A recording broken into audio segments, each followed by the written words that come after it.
Everyone, welcome back to my YouTube channel correct study and I am Ayesha back here.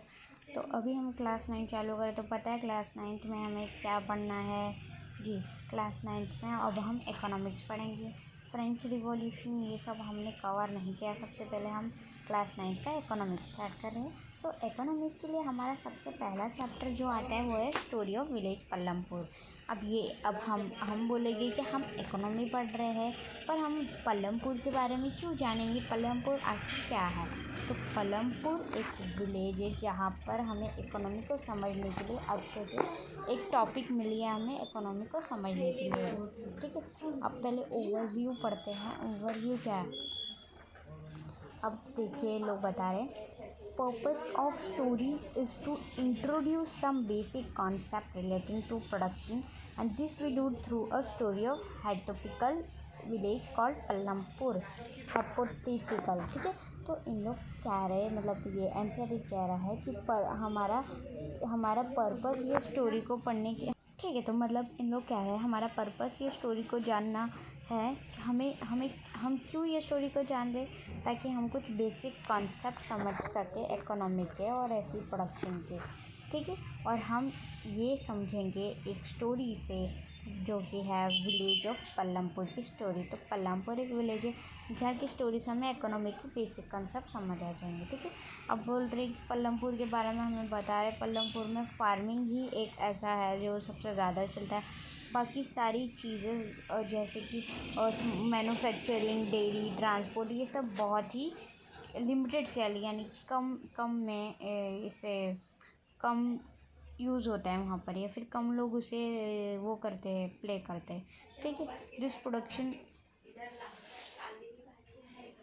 Production activities need various type of resources. अब ये सारी activities के लिए हमें बहुत सारे रिसोर्सेज चाहिए। रिसोर्सेज जैसे कि नेचुरल रिसोर्स, हमें प्लांटिंग के लिए नेचुरल रिसोर्स चाहिए। मैन मेड आइटम चाहिए, ह्यूमन का एफर्ट चाहिए, एफर्ट यानी कि ह्यूमन की ताकत चाहिए उसे प्ले करने के लिए। मनी भी चाहिए। ठीक है, as we read through the story of Palampur we will learn how various resources combine to produce. ठीक है, ये कह रहे हैं हम जैसे कि पल्लमपुर की कहानी पढ़ेंगे तो हमें ये सारे रिसोर्सेज को एक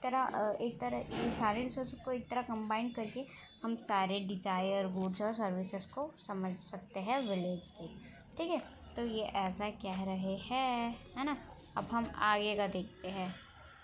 ठीक है, अब मैं देखूँ। ठीक है, अब क्या है देखिए, इंट्रोडक्शन। सबसे पहले पल्लमपुर का इंट्रोडक्शन देखते हैं। पल्लमपुर क्या है उसके बारे की सारी हिस्ट्री पढ़ लेते हैं। ठीक है, अब इंट्रोडक्शन में हमें बताया है कि पल्लमपुर एक बहुत कनेक्टेड नेबरिंग विलेज है, यानी कि और टाउन से वो बहुत कनेक्टेड है, उसके अच्छे रिलेशन चाहिए पल्लमपुर।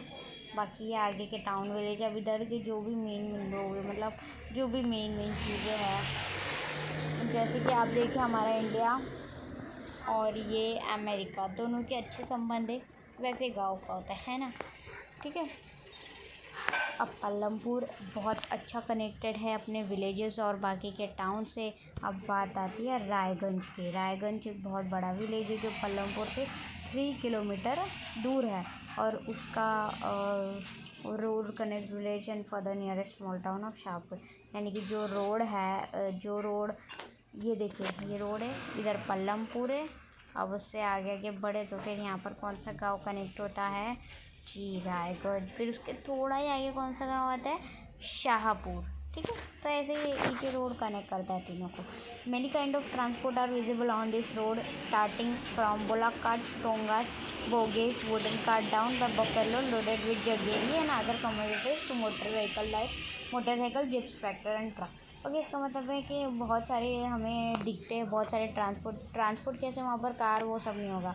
बुलक कार्ट होंगे, है ना, जो भी बुलक कार्ट जिसमें गुड़ भरे होंगे, गुड़ यानी कि जगेरी भरी होगी।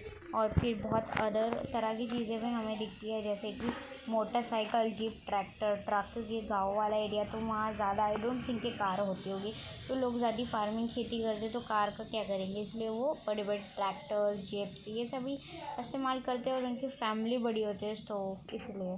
ठीक है, विलेज हैज़ अबाउट 450 फैमिलीज। देखिए मैंने कहा विलेज में 450 फैमिली है। अलग अलग कास्ट से सब बिलोंग करते हैं। यानी कि एक विलेज मतलब पल्लमपुर में 450 फैमिली रहती है, 450 फैमिली रहती है और उसमें अलग अलग कास्ट के लोग रहते हैं। The 80 upper caste families own the majority of land in their village. यानी कि अभी आपने अभी पढ़ के आए क्लास 8, 6, 7 से अपर कास्ट होता है और एक क्या होता है आपको बताना मेरे को कमेंट में। अभी मैं भी बता दूँ, एक होता है अपर कास्ट और एक होता है लोअर कास्ट। अपर कास्ट क्या है, जो ऊंची जाति के होते हैं, लोअर कास्ट जो नीची जाति के होते हैं ना। और जैसे कि CST दलित ये सब ही लो कास्ट के। तो 80 फैमिली है, 80 फैमिली हमें पता है। रुकिए मैं बताऊँ टोटल फैमिली कितनी है। टोटल है 450, उसमें से 80 अपर कास्ट की, 80 फ्रॉम UC यानी कि अपर कास्ट। 80 अपर कास्ट के हैं और उनके और वो बहुत 80 अपर कास्ट के और उनके पास बहुत ज़्यादा ज़मीनें गांव में और उनके घर बहुत बड़े हैं, ब्रिक से बने उनके घर और सीमेंट की प्लास्टरिंग है उनके घर में। और जो SC Dalits comprise on 1/3 of population live in corner of village. यानी कि जो SC CST है वो एक कोने में रहते विलेज में, उनकी सारी लोकेशन उधर पे ही सारे SC और CST दलित्स एक जगह पे भरे हुए हैं ऐसा है। और इधर सारे मतलब अपर कास्ट वो सब उनके पास बहुत लैंड है और दलित जो लोअर कास्ट है वो बस 1/3 पॉपुलेशन है, 1/3 यानी कि ठीक है। और ये कॉर्नर में रहते हैं विलेज के और इनके बहुत छोटे घर है और इनके घर मड से बने होते, कीचड़ से या फिर स्ट्रॉ से, समझ आए। Most of the houses have electric connections. क्या most of the houses have electric connection. Electricity powers